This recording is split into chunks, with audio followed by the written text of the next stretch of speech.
किस्से गलियारों के पेश करते हैं सादत हसन मंटो की लिखी कहानी ठंडा गोश्त। इस वीडियो को अंत तक देखें, लाइक करें, शेयर करें, चैनल को सब्सक्राइब करें ताकि ज़्यादा से ज़्यादा लोगों तक ये कहानी पहुंच सके। ईशर सिंह यूं ही होटल के कमरे में दाखिल हुआ। कुलवंत कौर पलंग पर से उठी, अपनी तेज तेज आंखों से उसकी तरफ घूर के देखा और दरवाजे की चटकनी बंद कर दी। रात के 12 बज चुके थे। शहर का मुज़ाफ़ात एक अजीब पुरअसरार खामोशी में गर्क था। कुलवंत कौर पलंग पर आलती पालती मारकर बैठ गई। ईसर सिंह, जो गालिबन अपने परगंदा ख्यालात के उलझे हुए धागे खोल रहा था, हाथ में कृपान लिए एक कोने में खड़ा था। चंद लम्हात इसी तरह खामोशी में गुजर गए। कुलवंत कौर को थोड़ी देर के बाद अपना आसन पसंद न आया और वो दोनों टांगे पलंग के नीचे लटका कर हिलाने लगी। ईशर सिंह फिर भी कुछ न बोला। कुलवंत कौर भरे भरे हाथ पैरों वाली औरत थी। चौड़े चकले कूले, थल थल करने वाले गोश्त से भरपूर, कुछ बहुत ही ज्यादा ऊपर को उठा हुआ सीना, तेज आंखें, बालाई होठ पर बालों का सुरमई गुबार। ठोड़ी की साख्त से पता चलता था कि बड़े धड़ल्ले की औरत है। ईशर सिंह गो सर नेवड़ाए एक कोने में चुपचाप खड़ा था। सर पर उसकी कसकर बांधी हुई पगड़ी ढीली हो रही थी। उसके हाथ जो कृपाण थामे हुए थे, थोड़े थोड़े लर्जा रहे थे, मगर उसके कदो कामत और खद्दो खाल से पता चलता था कि कुलवंत कौर जैसी औरत के लिए मौजू तरी मर्द है। चंद और लम्हात इसी तरह खामोशी से में गुजर गए तो कुलवंत कौर छलक पड़ी, लेकिन तेज तेज आंखों को बचाकर वो सिर्फ इस कदर कह सकी, इसर सैया। ईशर सिंह ने गर्दन उठाकर कुलवंत कौर की तरफ देखा, मगर उसकी निगाहों की गोलियों की ताब न लाकर मुंह दूसरी तरफ मोड़ लिया। कुलवंत कौर चिल्लाई, ईशर सिंह, लेकिन फौरन ही आवाज भींच ली और पलंग पर से उठकर उसकी जानिब जाते हुए बोली, कहाँ रहे तुम इतने दिन? ईशर सिंह ने खुश्क होठों पर जबान फेरी, मुझे मालूम नहीं। कुलवंत कौर भन्ना गई, ये भी कोई माकैया जवाब है? ईसर सिंह ने कृपाण एक तरफ फेंक दी और पलंग पर लेट गया। ऐसा मालूम होता था कि वो कई दिनों से बीमार है। कुलवंत कौर ने पलंग की तरफ देखा, जो अब ईसर सिंह से लबालब भरा था। उसके दिल में हमदर्दी का जज्बा पैदा हो गया। चुनाचे उसके माथे पर हाथ रखकर उसने बड़े प्यार से पूछा, जानी, क्या हुआ है तुम्हें? ईसर सिंह छत की तरफ देख रहा था। उससे निगाहें हटाकर उसने कुलवंत कौर के मानूस चेहरे को टटोलना शुरू किया। कुलवंत, आवाज में दर्द था। कुलवंत कौर सारी की सारी सिमटकर अपनी बालाई होठ में आ गई। हाँ जानी, कहकर वो उसको दांतों से काटने लगी। ईसर सिंह ने पगड़ी उतार दी। कुलवंत कौर की तरफ सहारा लेने वाली निगाहों से देखा। उसके गोश्त भरे कूले पर जोर से थप्पा मारा और सर को झटका देकर अपने आप से कहा, ये कुड़ी का दिमाग ही खराब है। झटका देने से उसके केस खुल गए। कुलवंत कौर उंगलियों से उनमें कंघी करने लगी। ऐसा करते हुए उसने बड़े प्यार से पूछा, ईसर सैया, कहाँ रहे तुम इतने दिन? बूरे की माँ के घर। ईसर सिंह ने कुलवंत कौर को घूर के देखा और दफवतन दोनों हाथों से उसके उभरे हुए सीने को मसलने लगा। कसम वाहे गुरु की बड़ी जानदार औरत है। कुलवंत कौर ने एक अदा के साथ ईसर सिंह के हाथ एक तरफ झटक दिया और पूछा, तुम्हें मेरी कसम, बताओ कहाँ रहे? शहर गए थे? ईसर सिंह ने एक ही लपेट में अपने बालों का जूड़ा बनाते हुए जवाब दिया, नहीं। कुलवंत कौर चिढ़ गई, नहीं, तुम जरूर शहर गए थे और तुमने बहुत सा रुपया लूटा है जो मुझसे छुपा रहे हो। वो अपने बाप का तुख्म न हो जो तुझसे झूठ बोले। कुलवंत कौर थोड़ी देर के लिए खामोश हो गई, लेकिन फौरन ही भड़क गई, लेकिन मेरी समझ में नहीं आता उस रात तुम्हें हुआ क्या? अच्छे भले मेरे साथ लेटे थे। मुझे तुमने वो तमाम गहने पहना रखे थे जो तुम शहर से लूट कर लाए थे। मेरी भपिया ले रहे थे। पर जाने एकदम तुम्हें क्या हुआ, उठे और कपड़े पहनकर बाहर निकल गए। ईसर सिंह का रंग जर्द हो गया। कुलवंत कौर ने यह तब्दीली देखते ही कहा, देखा कैसे रंग नीला पड़ गया। ईसर सैया, कसम वाहे गुरु की, जरूर दाल में कुछ काला है। तेरी जान की कसम कुछ भी नहीं। ईसर सिंह की आवाज़ बेजान थी। कुलवंत कौर का शुबहा और ज़्यादा मजबूत हो गया। बालाई होठ भींचकर उसने एक एक लफ्ज़ पर जोर देते हुए कहा, ईसर सैया, क्या बात है? तुम वो नहीं हो जो आज से 8 रोज पहले थे। ईसर सिंह एकदम उठ बैठा, जैसे किसी ने उस पर हमला किया था। कुलवंत कौर को अपने तनुमंद बाजुओं में समेटकर उसने पूरी कुव्वत के साथ उसे भंभोड़ना शुरू कर दिया। जानी मैं वही हूं, घट घट पा जफियां तेरी निकले हड्डा दी गर्मियां। कुलवंत कौर ने मुजाहमत न की, लेकिन वो शिकायत करती रही, तुम्हें उस रात हो क्या गया था? बुरे की माँ का हो गया था। बताओगे नहीं? कोई बात हो तो बताऊं। मुझे अपने हाथों से जलाओ अगर झूठ बोलो। ईशर सिंह ने अपने बाजू उसकी गर्दन में डाल दिए और होंठ उसके होठों में गाड़ दिए। मूंछों के बाल कुलवंत कौर के नथने में घुसे तो उसे छींक आ गई। दोनों हंसने लगे। ईसर सिंह ने अपनी सदरी उतार दी और कुलवंत कौर को शहवत भरी नजरों से देखकर कहा, आ जाओ, एक बाजी ताश की हो जाए।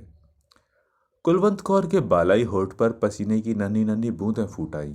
एक अदा के साथ उसने अपनी आंखों की पुतलियां घुमाईं और कहा, चल, दफा हो। ईसर सिंह ने उसके भरे हुए कूले पर जोर से चुटकी भरी। कुलवंत कौर तड़प कर एक तरफ हट गई। न कर ईसर सिंह, मेरे दर्द होता है। ईसर सिंह ने आगे बढ़कर कुलवंत कौर का बालाई होठ अपने दांतों तले दबा दिया और किचकिचाने लगा। कुलवंत कौर बिल्कुल पिघल गई। ईसर सिंह ने अपना कुर्ता उतार के फेंक दिया और कहा, लो, फिर हो जाए तुरुपचाल। कुलवंत कौर का बालाई होठ कंपकंपाने लगा। ईशर सिंह ने दोनों हाथों से कुलवंत कौर की कमीज का घेरा पकड़ा और जिस तरह बकरे की खाल उतारते हैं इसी तरह उसको उतारकर एक तरफ रख दिया। फिर उसने घूर के उसके नंगे बदन को देखा और जोर से उसके बाजू पर चुटकी भरते हुए कहा, कुलवंत, कसम वाहेगुरु की बड़ी करारी औरत है तू। कुलवंत कौर अपने बाजू पर उभरते हुए लाल धब्बे को देखने लगी। बड़ा जालिम है तू ईसर सैया। ईसर सिंह अपनी घनी काली मूछों में मुस्कुराया, होने दिया जुल्म। और ये कहकर उसने मजीद जुल्म ढाने शुरू किए। कुलवंत कौर का बालाई होठ दांतों तले किचकिचाया, कान की लबों को काटा, उभरे हुए सीने को भंबोड़ा, उभरे हुए कूलों पर आवाज पैदा करने वाले चांटे मारे, गालों के मुंह भर भर के बोसे लिए, चूस चूस कर उसका सारा सीना थूकों से लथेड़ दिया। कुलवंत कौर तेज आंच पर चढ़ी हुई हांडी की तरह उबलने लगी, लेकिन ईसर सिंह उन तमाम हीलों के बावजूद खुद में हरारत पैदा न कर सका। जितने गुर और जितने दाव उसे याद थे, सब के सब उसने पिट जाने वाले पहलवान की तरह इस्तेमाल कर दिए, पर कोई कारगर न हुआ। कुलवंत कौर ने, जिसके बदन के सारे तार तन कर खुद ब खुद बज रहे थे, गैर जरूरी छेड़छाड़ से तंग आकर कहा, ईसर सिंह, काफी फेंट चुका है, अब पत्ता फेंक। ये सुनते ही ईशर सिंह के हाथ से जैसे ताश की सारी गड्डी नीचे फिसल गई। हाँफता हुआ वो कुलवंत कौर के पहलू में लेट गया और उसके माथे पर सर्द पसीने के लेप होने लगे। कुलवंत कौर ने उसे गरमाने की बहुत कोशिश की, मगर नाकाम रही। अब तक सब कुछ मुंह से कहे बगैर होता रहा था, लेकिन जब कुलवंत कौर के मुंतजिर बअम्ल आजा को सख्त नाउमीदी हुई तो वो झल्ला कर पलंग से नीचे उतर गई। सामने खूंटी पर चादर पड़ी थी, उसको उतार कर उसने जल्दी जल्दी ओढ़ कर और नथुने फुलाकर बिफरे हुए लहजे में कहा, इसर सैया, वो कौन हरामजादी है जिसके पास तू इतने दिन रहकर आया है, जिसने तुझे निचोड़ डाला है? ईसर सिंह पलंग पर लेटा हाँफता रहा और उसने कोई जवाब न दिया। कुलवंत कौर गुस्से से उबलने लगी। मैं पूछती हूँ, कौन है चड्डू? कौन है वो उलफ्ती? कौन है वो चोर पत्ता? ईसर सिंह ने थके हुए लहजे में जवाब दिया, कोई भी नहीं कुलवंत, कोई भी नहीं। कुलवंत कौर ने अपने भरे हुए कूलों पर हाथ रखकर एक अज़्म के साथ कहा, ईसर सिंह, मैं आज झूठ सच जान के रहूंगी। कहा वाहे गुरु जी की कसम, क्या उसकी तह में कोई औरत नहीं?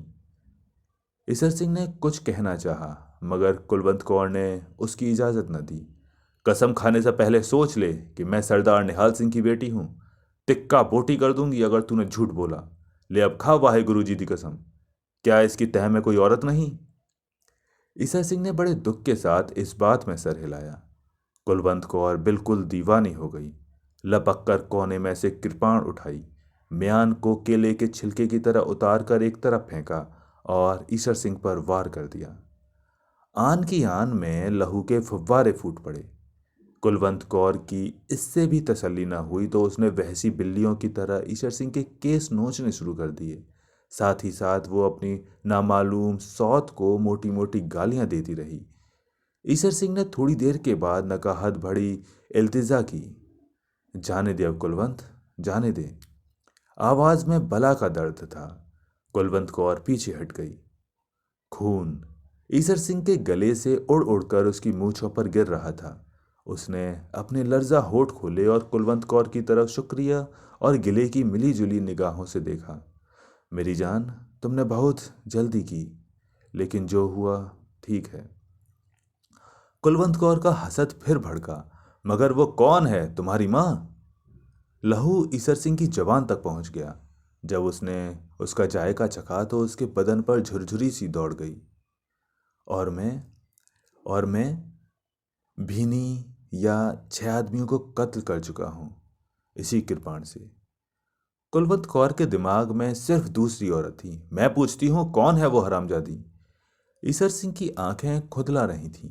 एक हल्की सी चमक उनमें पैदा हो गई। उसने कुलवंत कौर से कहा, गाली न दे उस भड़वी को। कुलवंत चिल्लाई, मैं पूछती हूं वो है कौन? ईसर सिंह के गले में आवाज रूंध गई, बताता हूं। यह कहकर उसने अपनी गर्दन पर हाथ फेरा और उस पर अपना जीता जीता खून देखकर मुस्कुराया। इंसान मां या भी एक अजीब चीज है। कुलवंत कौर उसके जवाब की मुंतजिर थी। ईसर सैया, तू मतलब की बात कर। ईसर सिंह की मुस्कुराहट उसकी लहू भरी मूछों में और ज्यादा फैल गई। मतलब ही की बात कर रहा हूं। गला चिरा है माँ या मेरा? अब धीरे धीरे ही सारी बात बताऊंगा।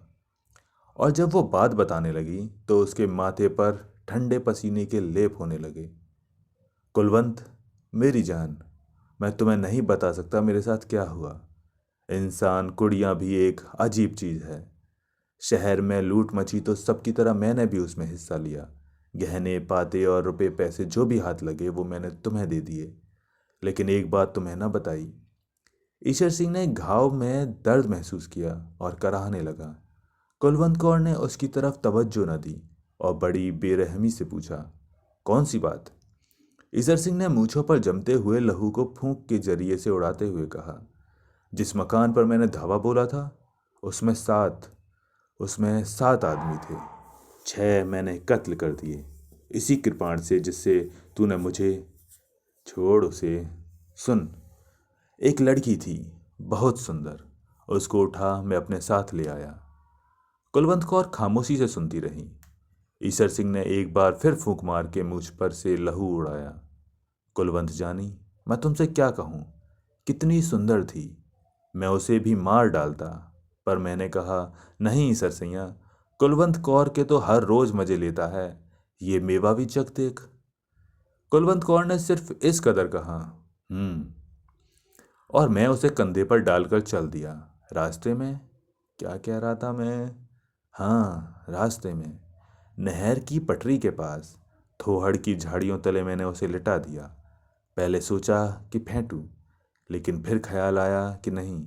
ये कहते कहते ईसर सिंह की जबान सूख गई। कुलवंत कौर ने थूक निकलकर अपने हलक तर किया और पूछा, फिर क्या हुआ?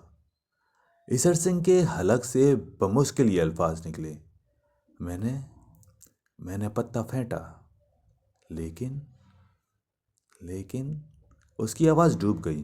कुलवंत कौर ने उसे झंझोड़ा, फिर क्या हुआ? ईसर सिंह ने अपनी बंद होती हुई आंखें खोली और कुलवंत कौर के जिस्म की तरफ देखा, जिसकी बोटी बोटी थिरक रही थी। वो मरी हुई थी, लाश थी, बिल्कुल ठंडा गोश्त। जानी, मुझे अपना हाथ दे। कुलवंत कौर ने अपना हाथ ईश्वर सिंह के हाथ पर रखा, जो बर्फ से भी ज्यादा ठंडा था। तो दोस्तों, ये थी कहानी ठंडा गोश्त। उम्मीद है आपको पसंद आई होगी। अगर कहानी पसंद आई है तो वीडियो को लाइक करें, शेयर करें, चैनल को सब्सक्राइब करना ना भूलें। मिलते हैं किसी और दिन किसी नई कहानी के साथ। तब तक के लिए नमस्कार।